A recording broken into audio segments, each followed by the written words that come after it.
उत्तिष्ठोत्तिष्ठ गोविन्द उत्तिष्ठ गरुडध्वज उत्तिष्ठ कमलाकान्त त्रैलोक्यं मङ्गलं कुरु उत्तिष्ठोत्तिष्ठ गोविन्द उत्तिष्ठ गरुडध्वज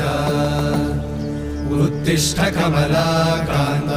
त्रैलोक्यं मङ्गलं कुरु